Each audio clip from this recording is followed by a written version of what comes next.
Oh, good morning. Wow. What a nice morning. What a beautiful morning. The choir and the music and Robert's prayer. Just beautiful. And everyone. I'm really at a very big advantage here because I get, first of all, the most favorite thing I like to do in the world is speak. Oh, absolutely. It's the most favorite thing I like. It's just absolute the best. And then the other thing is, because of this strange way that we set this up, it's kind of an old system. I'm really favored because I get to see all of you. You don't get to see all of each other. And if you did, you would like that. You would really like that. Yeah. In fact, is there anybody who'd like to experience that for a second? Come on up here a second. Just someone would like to experience that. Yeah, and just take a moment. Yeah. Come on up. Yeah, you too. Come on up here and just experience this for a second. What it's like to see each other. Yeah. How often in life do you go into a shopping center or something like that and you see this? It's lovely. You see everyone's face and their kindness, their love, their anticipation, their gifts. It is. That's unique. Thank you. Yeah. Out-of-body experience. Yeah. Anybody wants to sit up back here, you can do that too. Any rate, and then also I'm really blessed because I've got two of my zoo mates here today, David and Leslie. So we go to the zoo a lot, so I'm glad they're here. And then of course I've got my precious Marina back there and her son Christopher. So, and then all of you. So it's like, wow, what a great day! What a great day! And it's Christmas. There was a ballerina, little young ballerina, very, very young, and she's gotten to class early, and she was in the salon, and she was dancing around in front of the mirrors and just having a ball, cavorting around. And it was early, no one was in there but her, and finally her teacher shows up before the other students to prepare for the class, and as she quietly walks in, she sees her student just dancing all around, having this beautiful experience. And as she's watching her, a kind of a little frown comes on her face because she realizes that, she's dancing beautifully, but it's like she's not in sync with the music at all. It's like music's going here and she's quiet and she moves when it's quiet. It's just off. So she comes up to her and she says, "Sweetie," she says, "can't you hear the music?" She says, "Oh yeah, I do. And it doesn't bother me at all."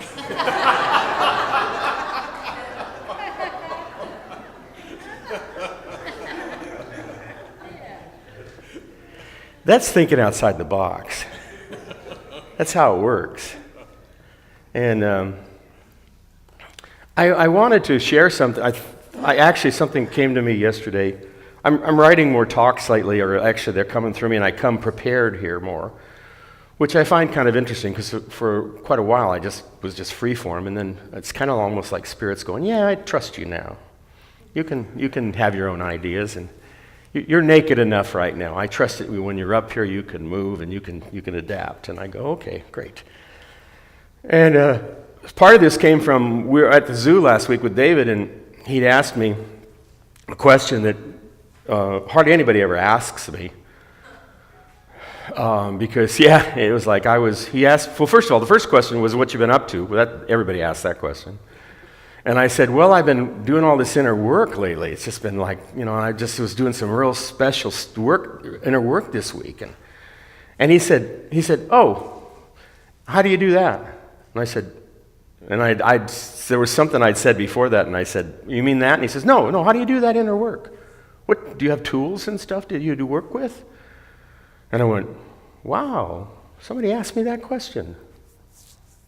So I started talking to him, and I started thinking about it. And so that's part of what I wanted to share with you today, is that process. Because I find in spiritual teaching, I find that spiritual teaching is very simple, and spiritual practice is incredibly simple. Now, trying to adapt worldly living with a spiritual bend, that is really difficult. That is very, very difficult. And I'm not very good at it, thank God. I'm not, because I don't really, it's just very difficult to figure out, what to do, what to say, how to pray, all this, when to breathe, whatever. But spiritual practice is very simple. And as I share what I do with that, I think you'll agree. I got a point over here too, by the way. So my talk is called Lifting Weight. Press the question, feel the burn. So it begins from an attitude of willingness to know and observe one's identity and nature in God and allow divine detachment from your sense of self. Otherwise, you can just stay asleep to this until you waken from it. And that's not bad. That's not bad. But it's like you have to, one of the things you got to start realizing is that you live two lives. The life that you actually wake to when you die is that other life. This life where you have roles and you have thoughts about who you are and what's going on, what you have to do, and you're this role and that role, that all is this world. And it's all coming out of your mind, and it's a dream. It's not a bad thing, but it's a dream. And then there's the one that actually could watch you while you're dreaming. And hardly any people really see that there's actually one that watches the whole thing. That is actually what we call the Christ. That's the one that watches everything. You can actually watch yourself think. You can watch yourself do. You can watch yourself participate and get lost in the illusion. You can do that. So the first thing to do is to recognize that's going on. And to note, and you'll get a theme from this, and that is that because that's going on, that it's okay. God is everywhere present. So here's the main rule. Everything's okay. There's nothing wrong going on here. Everything's okay. It may look strange because when you're in the world, everything looks strange, right? Because you got to fix everything, right? You got to be prepared for everything. You got a problem for everything. Well, that's going to look like that. It's not wrong. It just is what it is. Okay? So then you got to recognize this concept of spiritual evolution. This one came to me not too long after we talked, David. It was at some point we all start living more from what's within us, less reactively to what's around us. Some people call that living from your heart. Children do that very, very well. They live from their heart. Don't confuse them about anything else. You can point out that their kingdom is an illusion, and they won't even answer you. They'll just go on playing. They will. They don't even care. Why would they get involved in that sort of stuff? They're having a good time, which is what we're designed to be. It really is a good time. Bliss actually is a good time. You get that? Bliss in heaven is a good time, good experience. So at some point, we all start living more from what's within us, less reactively to what's around us. Now, that doesn't mean that you have to make that happen, because you can't make that happen. I'm going to tell you that a little bit later here, but that happens. You just start seeing these things. What does Jesus say? Know the truth, and the truth will make you free. Doesn't say anything about know the truth, figure out how to use it or manipulate it to your advantage, and it'll make you free. He doesn't say anything like that, even if it's a spiritual manipulation. You know what I'm saying? He doesn't say that. Okay, this is important. The order of sleep. This one really hit me the other day. This week, it all happened this week. Falling asleep from divine awareness into... And first of all, let me tell you this too. I know some of you come up to me afterwards and you say stuff like, you got headaches, and you're going, I think I'm kind of getting this stuff, or I don't know. That's okay, because what's happening is you're not getting it. You're starting to awaken, and your ego is not liking that. Because that appears to be a threat to managing the world. It isn't a threat, but it appears to be. So yeah, your ego is going to sit there and kind of try and block this and reason why this is, like for instance, why if you let go, how that's going to ruin you. You understand what I'm saying? Okay. So let's look at the order of sleep. Falling asleep from divine awareness into a belief in oneself as a world-driven personality. You got that? Falling asleep from divine awareness, I am that I am, into in oneself, and then into the belief that I'm a world-driven personality, that I'm here to note what's going on and fix it, and react to it, and respond to it, and manifest. And manifest rightly, too, by the way. Do you have anything in you that says manifest anything you want? Bad is okay? No. It's got to be good, doesn't it? It's got to be. That's the way the world works. It's got to be good. And this is an interesting thing. Think about this. Can you remember, do you know what it's like to transition from when you're laying in your bed and you fall asleep into the dream state? Do you remember that experience? Do you know, can you recount what happens as you do that? No, of course not. You just end up in the sleepland, right?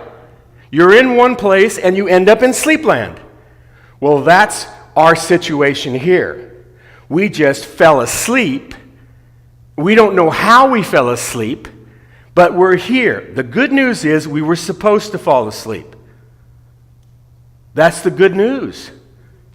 And we don't know how we got there, so we can't figure out how to go back. But the key is, I want to say this. The key is to awakening is to finish your dreaming. Complete it. Not avoid it. Complete it. Like in the small dream state, when you fall physically asleep. When you're done with your dreaming, you awaken. In this state, it's the same. When you're done with your dreaming about what this world is about, you will awaken because you will be complete with it. Now, doesn't that sound right to you? Rather than you're here to figure out how to wake up because you just screwed up. I mean, think, or you missed the wrong affirmation, or you didn't pray right, or the God you have is sitting there going like, I don't know, I think you got that one, but I don't think you got this one. And I'm not going to tell you about this one. I think you're going to have to figure it out. But I'm holding you, in this place until you do figure it out. Does that sound real to you? Doesn't to me at all. Einstein in his pick a friendly or hostile universe, that's a definite hostile universe. That's a big-time hostile universe. No, it's awakening from the dream. So when you're dreaming, which is in this place, and here's one that the most what I think spiritual practice does not get, and that is, when you're dreaming in this place, don't change your thinking. Because your thinking is designed around your dreaming. Do you understand that? It's designed around your dreaming. I mean, all the things about this looks wrong, therefore I should fix this. Whatever the messages are about what you have to do with your mind, that you're telling yourself in your mind, don't change that. I mean, first of all, you can't. That is a massive amount of thought based on unconscious beliefs that you've created about who you think you are in this world, which is not true, but that's what's going on. And we all say, yeah, that's who we are. That's who we are, so we support it. We actually believe in it. So don't change it. First of all, if you fight your ego, do you know what's going to happen? Your personality, your ego, you're going to lose. You are going to lose. It's much, much, much, much more clever than your schemes or your guru teacher. Much, much, much, much more clever. It cooperates with you. It just wants to make sure that whatever happens, you don't move the furniture. Don't move the furniture. And it'll let you think you are moving the furniture when you're not moving the furniture, and then say, you're doing really well, but nothing's changing. Don't worry about that. Pain is pain. So when dreaming, don't change your thinking within the dream. What you have to do is expand your thinking beyond the dream. That's the little girl. She doesn't let the music get in her way.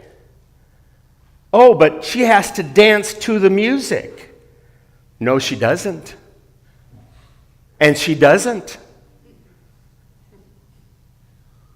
She dances to what she wants to dance to. She expands her thinking beyond that.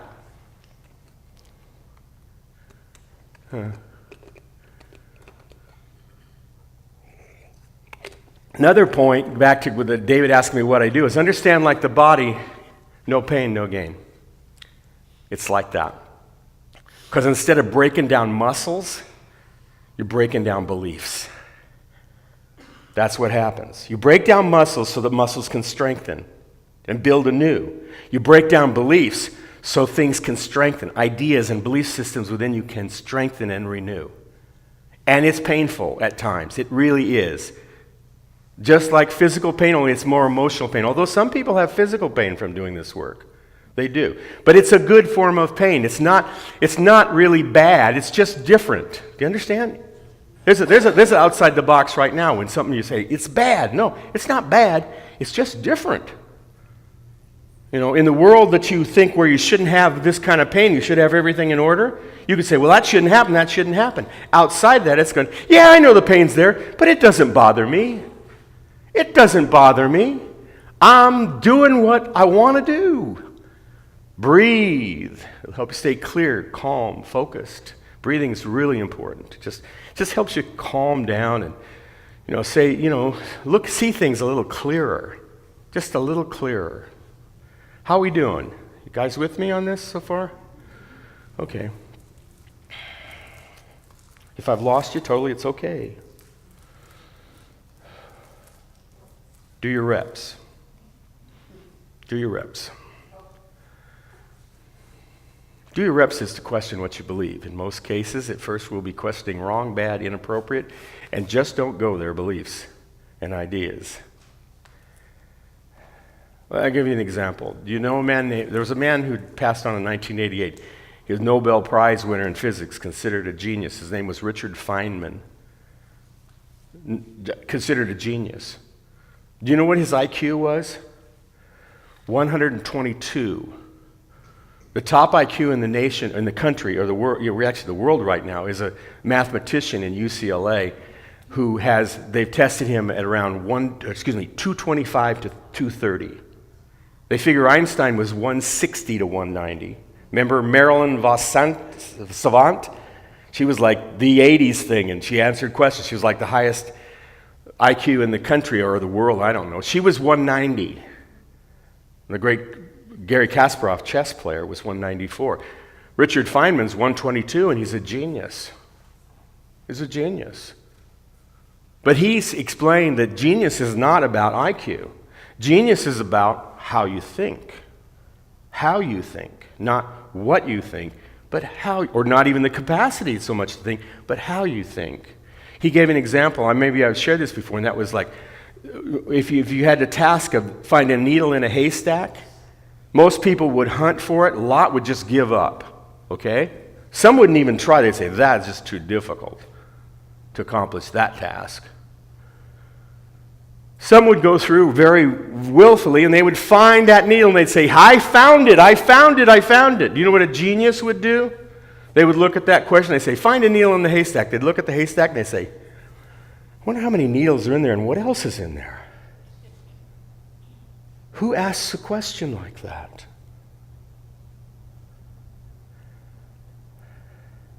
The task was find a needle in a haystack. That's the music. That's dancing to the music. And he says, no, I want to know how many needles are in there and what else could I find? Here we go. Dive in. As in mind, so in manifestation. Do you see a link here between in the world? Like as in mind, so in manifestation. What you think is what you get. If you think possibilities, you're going to see possibilities, aren't you?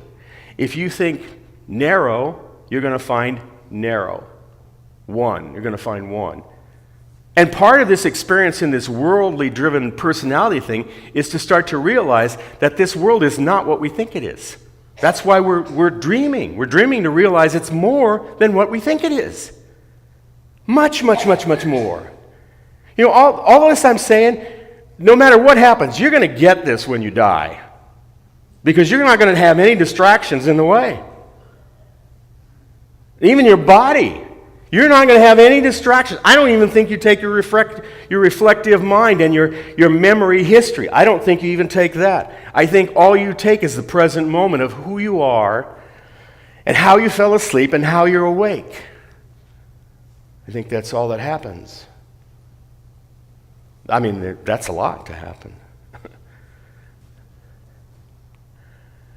So, question you what you believe. In most cases, it will be questioning wrong, bad, inappropriate. Just don't go there, beliefs and ideas. I'm going to give you another one.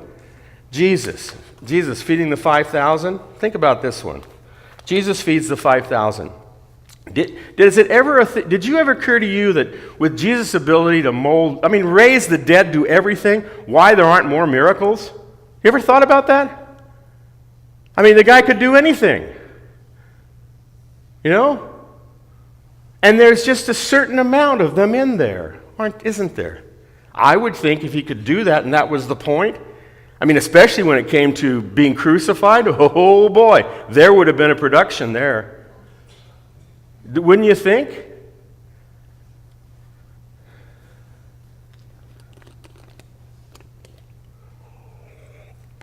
Feeding the 5,000.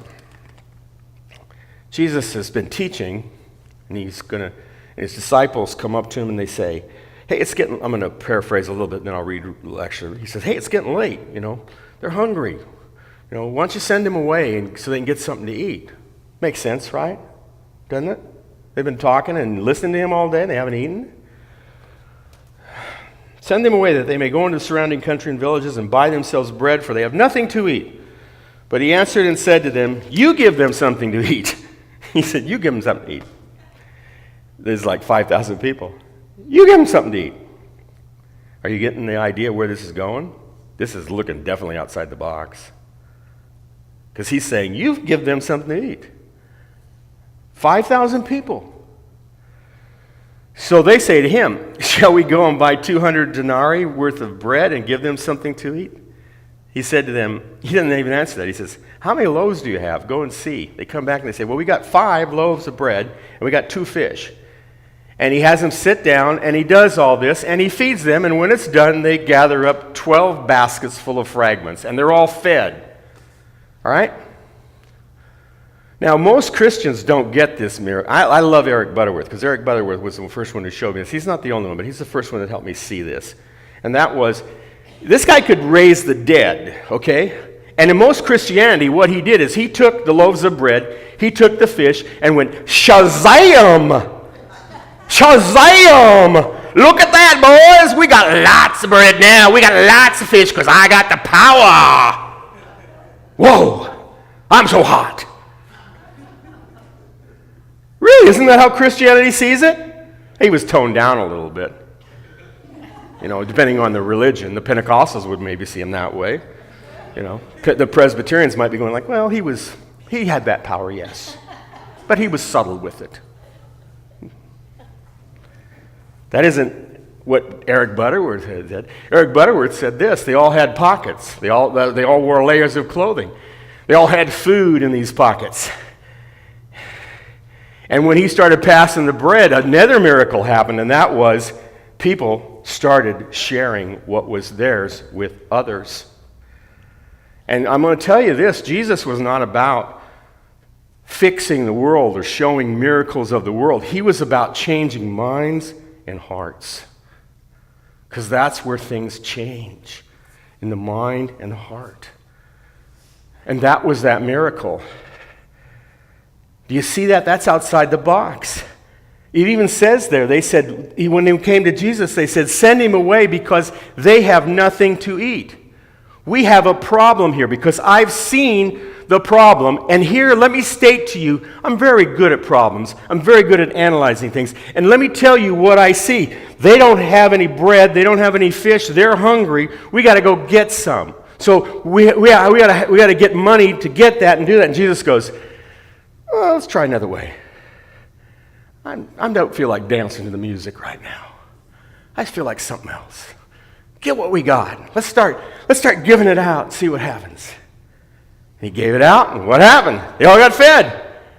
The problem went, they went up to him and said, problem solved. Jesus said, what was the problem? There was a problem? What was the problem? I didn't see it. He questioned reality. He questioned what he was seeing. He questioned his logic. He questioned his reasoning, because that puts you in the land of a problem that you have to figure your way out of. Or if you question beliefs, all of a sudden you can see things you've never seen before. Perhaps from the realm of yourself where you've fallen asleep.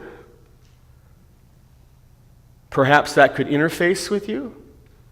You could start to experience that in the world. You could start waking up by the world changing to show you who you are by the mystery of it unfolding before you. Not you fixing it, not you making it happen, but it like showing you, composing music where not the music that you think you know, but music you'd never even dream of that all of a sudden flows through you like Beethoven. Sure. You're the light of the world. You know, it doesn't matter how stern you are or how sure you are that you are of this world. You're going to have to, the bad news and the good news is you're going to lose that. You're going to lose that at some point. You're not that. And the questions, the beliefs such like these, question beliefs. I've got some beliefs here. It's up to me. Is it? Is it up to you? Wasn't up to Jesus. Wasn't up to his disciples, was it? They just passed out what they had. I love this one. God is semi in charge. Because I got to be responsible too. I can just hear my God goes, why do they like that one? Why do they like that belief? That just seems really strange. It's like, it's like you're having a huge backpack on your back and you get you're thumbing a ride and somebody picks you up and puts you in the back of the truck and instead of taking off the backpack, you just stand in the back of the truck with it on your back saying, no, I can handle this part. I can handle this part. It's like, why don't you just take off the backpack? Why don't you just let the truck carry everything? Well, no, I have a responsibility too. That always cracks me up when people say self-responsibility anymore. I'm like, are you kidding me? I got to be fine. Are you going to be responsible? No, I'm not going to be responsible. I'm sorry. I'm going to be open and see what's there. I don't even know that what I'm supposed to be responsible is real. What I'm supposed to be responsible for is real. I don't know that. I don't even know that the problem is a problem. So how can I be responsible for it? If I be responsible for a problem, guess what happens? Can you see how that might affirm the problem and limit you to it? Because your mind and your thinking is saying, in fact, prayer and healing, whenever you say, I need a healing, I need this to change, in your mind, the first thing you're saying is, it's wrong, it's bad, it needs to change. And if you live in a world like Unity is a world where we say God is everywhere present, it's like you're saying there's a semi-God who goes, yeah, I kind of missed that one. Or one like, yeah, but you're perfect in every way, but I just need to teach you some lessons. Love, trust, accept is earned, not freely given. Here's some more. The question. This that I am, and they are doing is bad, wrong, etc. That's a good one. That's a real good one for me. Like, you're doing something that I don't like, and you shouldn't be doing it. Do I know that that's true?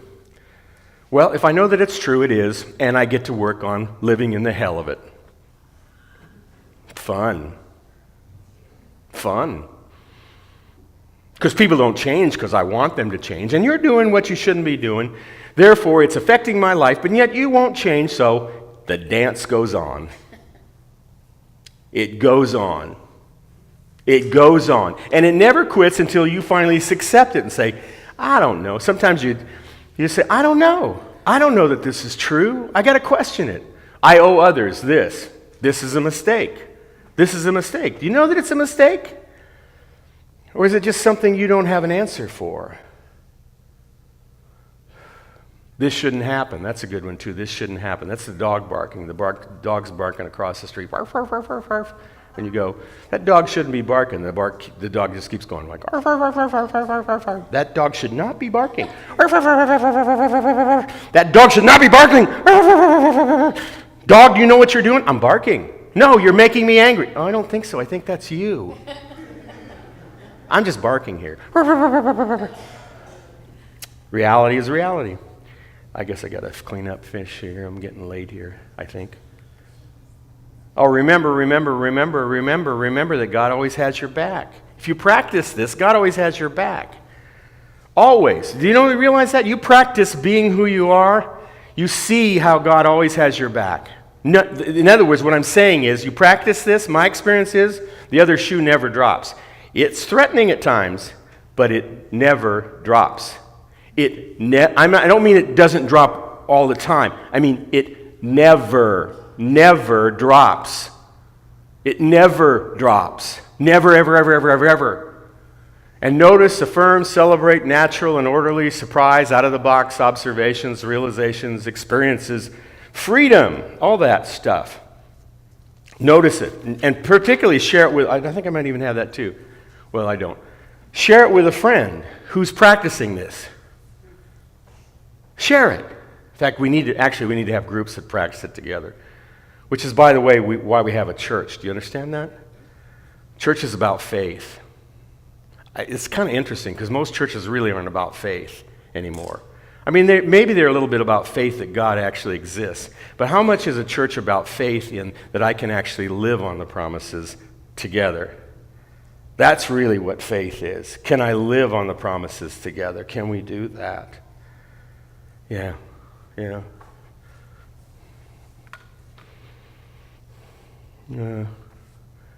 There was a priest. I'll wrap up after this. There's a priest who, in a village, and whenever the village had problems, they would come to him. He would take a special time. He went to a special place, and he would say a special prayer, and the village would be helped. And this happened for many, many years. Then he died, and another priest came in and said, I don't think God's really concerned with time. I really don't.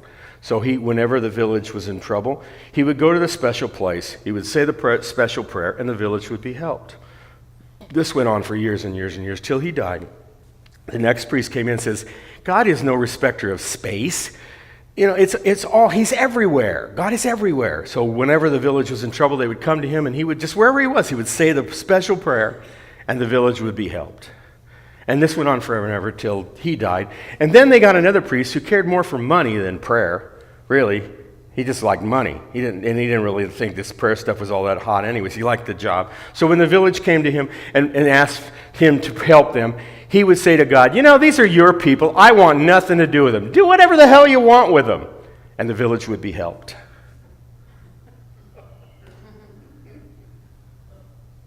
Yeah, the village would be helped. You are helped. Whatever you pray, whatever you do, you are helped. And why? Because you are the most precious light of the world. You are the living son and daughter of the living God, and you are here to let your light shine, and you are doing it. And the next thing is to kind of actually be willing to actually be aware of how you're doing it, because that's called bliss. That's called bliss. To see how your light, your life, whatever you're doing, is much, much more than you've ever imagined. Not that you would do things any different. Maybe you would, but what you're doing right now is making a big, big, big, big, big difference. And in closing, I know someone came up to me today and it was in need of prayer. And the person, she really didn't say what it was, but I could see from their eyes that they were in need of that assurance. And maybe you are too. I am at times too. And more than others. Sometimes it's like I'm really wanting to know, and sometimes I want. And I would just like you to join with me for a moment with that person and with any of you that are in that prayer. And this, like I said, that the priest said, had all this ritual, right? So if I was a fundamental religionist, I'd say, come on down here and tell me what you are, and we'll stand up here, and I'll put my hand on your head and just slay you in the spirit right here. No. We do this in consciousness, and we do this with our will and with our willingness as a family, as a child of God. When you see someone who's in pain, or when I do it anymore, do you know what I see? I see my daughter. I see my daughter. Because that hits me right here. I go, oh, I want her to be whole and well. I see my daughter, a son, and myself, hopefully myself. So together, would you join with me just in a short prayer? And if you are in need of prayer, in this silence, in this circle, however, say that to yourself. Say that to us however you would do it. It could be in silence. It could be out loud. Just say, I am. I'm willing to be prayed with. I'm willing to know the truth that makes me free now. Not tomorrow, but now. I know the truth that heals and provides miracles of health and life and renewal now. This is the good news of Jesus Christ. This is the real good news of Jesus Christ and the Christ you are. And for you, look upon others now. Think of others who are in need of prayer now. And look upon yourself in need of prayer now. And together, let's link our hearts. Let's link our hands. Let's link our willingness. Let's link our heritage as God's children. And in the name and in the power of Jesus Christ, the living Christ, be thou made whole now. So be it. Thank you, God. Amen.